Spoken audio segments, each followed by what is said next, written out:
person that you want to share your life with is one of the most important decisions any of us makes. Ever. Because when it's wrong, it turns your life to grey.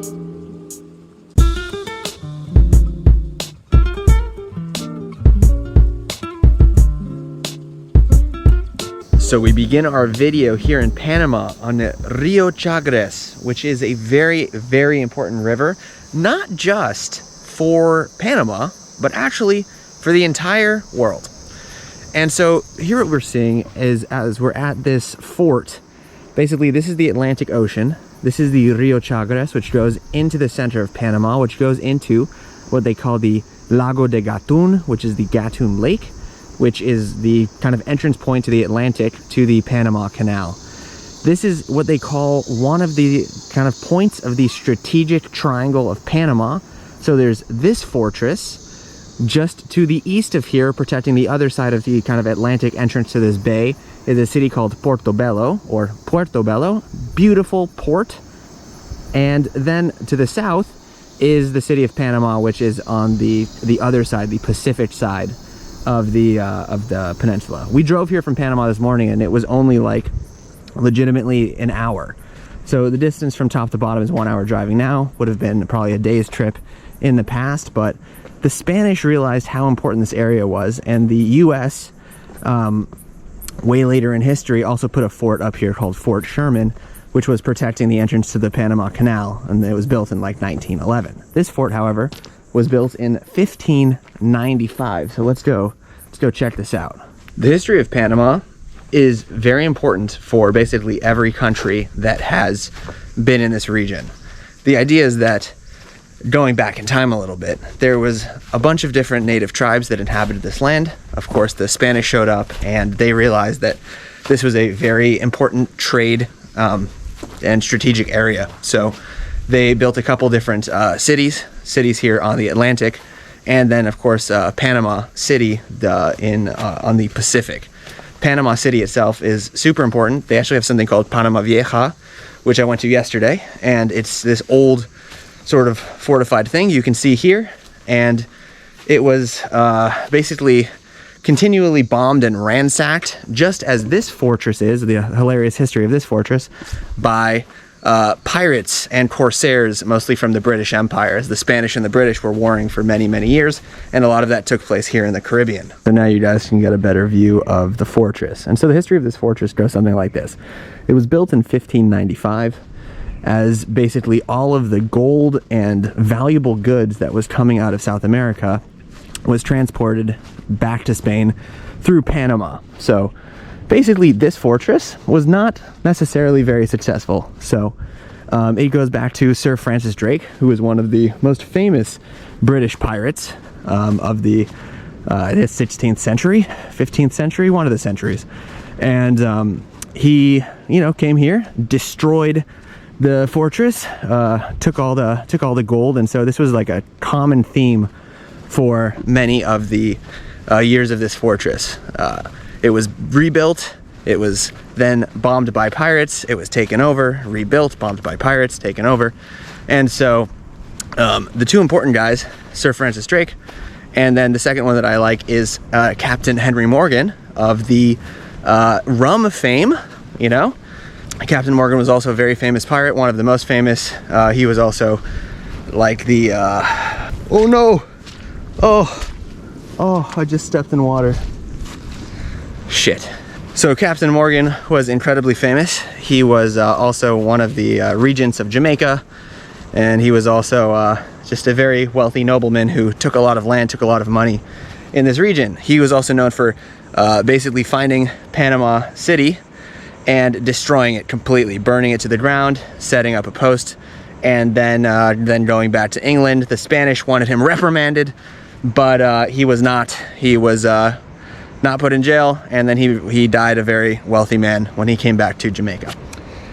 So this fortress was destroyed multiple times. You can see this because they actually have like British cannons that were from some of the ships that were importing here. And then in the 1700s, it was rebuilt again, destroyed again by another pirate during another war, and then it was just kind of defunct as you know, geopolitics was changing in the 1700s. But in reality, for Panama, because Panama is the connector of places, and this is the what's going on in Panama video, we have to start with the history. This entrance right here into the mainland of Panama is so strategically important since the early 1500s until basically today, where billions of dollars of trade and economic value is just going in here, going in through that way from China to the Americas to Europe, all coming through this way. It's a very, very interesting and important part, and they're really trying to preserve this this fortress. I guess they were saying there's so much damage to it that the UNESCO might take it off of the list at some point, but in the short term, they obviously are doing their best to keep it intact. So this is the San Lorenzo Fort. It's a little bit of Panamanian history. We're going to head now to grab some food, see some other stuff, and we're gonna finish today's video in Panama City, so stay tuned for that. Yo, bro. Ah, that's me. Salud! Salud. So we were gonna go to get lunch on the way back from San Lorenzo at this place called Colon, which is the biggest city in the north of Panama on the Caribbean coast, but apparently it's incredibly sketchy, and on Sundays there's just nothing open. So we had to drive all the way back to Panama to a nice restaurant here with some nice music. This is a Panamanian street food spot called Con Colon. What is Con Colon? Con Colon is like a fried rice. Fried rice, but it's not normal fried rice. It's not fried. It's just like the. Don't be nervous. Okay, it's just normal rice that you can find at the bottom of the pot, and then you get it. You get it. So they make the normal white rice and then they con colon the bottom. Exactly. What is it? What? No, like you make the normal rice, but then like what is left in the bottom is the con colon. Is the con colon. So we've ordered some con colon. I got mine with lechon, which is roasted pork. What did you get? Chicken burger. Chicken burger. That's very traditional. White girl choice. So this place has some good stuff. Sugar, how you get so fly. They have the Panamanian flag on this guy's face. Very notorious, I like their flag. Panamanian hat, very good. And then over here, they have Diablitos?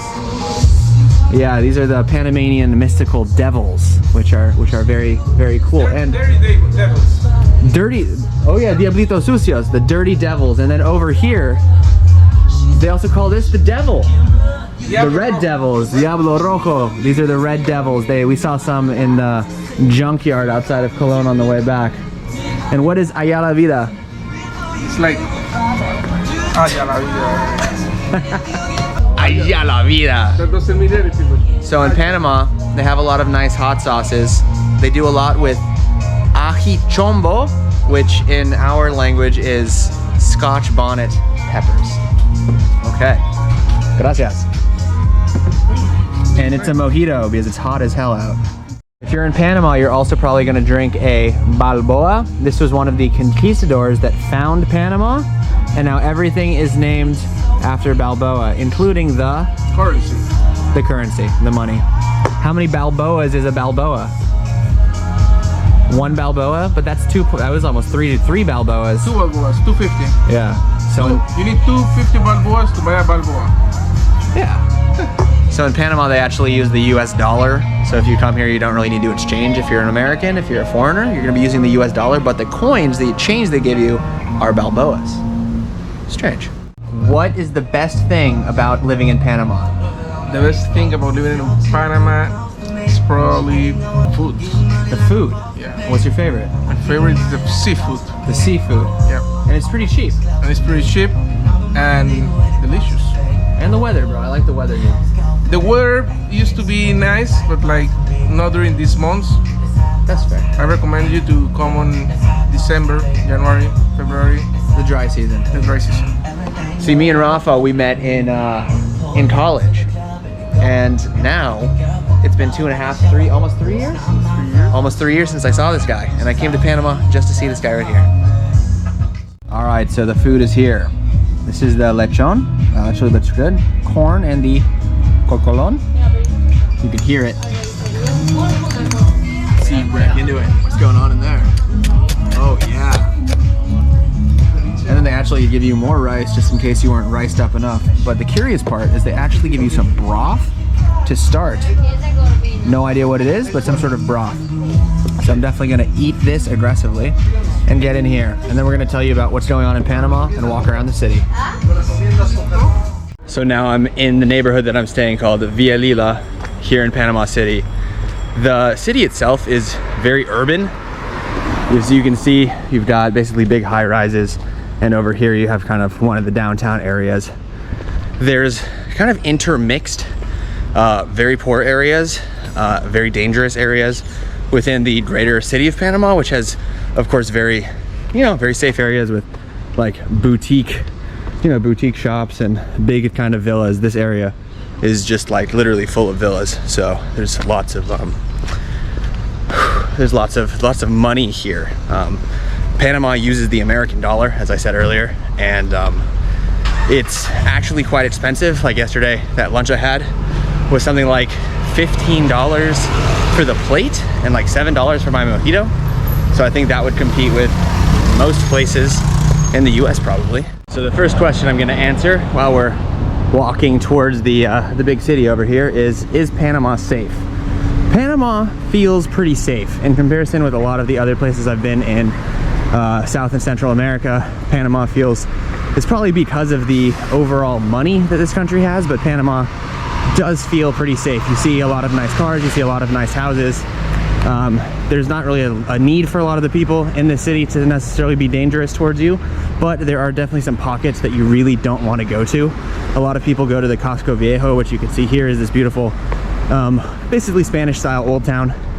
But next to it, there's a very serious ghetto, and people, oftentimes tourists end up accidentally going in there on their way to trying to find the Casco Viejo. So in general, I think the rule with South America is you're only as safe as you perceive you are. You always should walk around with a sort of sense of security and awareness, because as my Panamanian friend Rafa, who you met just a second ago, says, they'll kill you for your shoes here, and they would have no problem doing it. So take that as you will. But Panama itself, I think, reasonably safe. I think we kind of answered the secondary question, is Panama expensive? I would say Panama is one of the most expensive countries in Central and South America. It's comparative to Costa Rica, except I think in Costa Rica, what you get for your money is not as nice. Here in Panama, there's a lot of nice new buildings, nice new apartments. I'm actually staying like in a villa as an Airbnb, like I'm renting out like a little small part of it for about $45 a night, which is quite expensive. Food here is quite expensive. And the one thing that I find is kind of weird about Panama is that there aren't a lot of like local things anymore. I can tell like this city, just like what's happening in the United States, is kind of erasing some of that like cooler heritage. So here you can see it's a Spanish style steakhouse, but it's closed and gone. Good try, steakhouse. But yeah, normally they have these like fondas or sodas or whatever they call it in Central America here, and they're little places to eat where you can eat cheaply. Super hard to find. They have a lot of KFC, McDonald's, Burger King, Wendy's. They have all that stuff here, and it seems to have replaced a lot of that local sort of Panamanian vibe. Panama itself is not this really a nice city to walk around in. You have these big highway roads, not very good sidewalks, and the big thing is the weather here. It's like during the rainy season, it's going to be about 85 to 90 degrees, and it's always going to be cloudy like this with high chances that you're going to get rained on. It's even raining right now. And during the summer kind of season, which is kind of like the dry season, something like December, January, February, super hot, but it is sunny, so it's beautiful. So it's a good place to come and tan and do stuff. But I don't know, I really don't like cities like this. I don't find them any charm to big cities that are built for driving, not for walking. There's not a lot of vibe. There's not a lot of things to really appreciate. So we're gonna finish up our video walking to the tower here, which they call the Screw. It's built something like 10 or 15 years ago, and it's kind of the symbol of the barrio area and of the skyline of Panama these days. That's interesting. Like one guy who just walked by me, you know, says, so spoke to me in English, and actually Panama is probably one of the best places you can find English speakers. There's a big mix here in Panama of people, historically. So as the Spanish came, they of course like had brought themselves, but they were a smaller chunk of the proportion of the population. Other parts of the population include mestizo people, who are mixed with Spanish and native Indian. They're mulatto people, a lot of them who are who are indigenous, mixed with African slaves. Then there's a big kind of Afro-Caribbean population who live in the north on the Caribbean coast. And a lot of those people, because they come from the island nations, actually speak some sort of Creole English situation, or just straight up English, with Spanish being their second language, which they use to function in the country. So you can find lots of English speakers and lots of diverse Panamanians, which I always find pretty cool. Panama for me is really that combo between Latin America and the Caribbean. Kind of like, picture the Dominican Republic kind of people and kind of feeling. Someplace that you can eat bananas, you know, fried plantains, and pork on the street, get some ceviche, speak some Spanish, but also feel very comfortable speaking English and being connected to kind of the United States greater domain, as the US has had lots of influence over Panama for a long, long period of time, as well as literal land, naval bases, and of course the Panama Canal, which the US helped to build. So we've made it, and wow, look at this thing. Massive, very cool. My friend was telling me that this building, no one wants to work in it because it has very impractical office space. And you know, I can see that, but hey, it looks pretty cool. And I know why Panamanians don't walk around the city. It is so hot, it is so humid here. It is quite the place.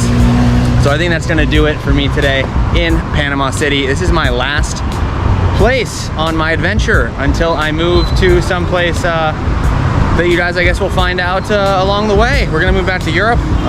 Stay tuned to see where it is. I'm super excited about it. I've been a digital nomad for 2.5 years now, moving basically every month. In that time, we've traveled the Balkans, Central Asia, and all of South America, basically. It's been quite the ride, and I can't believe I've made it here. So thank you guys for watching. Thank you guys for watching and liking, enjoying the videos, giving me positive feedback. I'm going to be starting some sort of traveling consulting business. So if you need help on a next trip, recommendations, you want to talk to me about certain things, that will be available soon. I'm going to create a lot more content focused on you know, like certain tactics for traveling, how to do it cheaply, how to do it the way you want to do it, how to avoid wasting your money.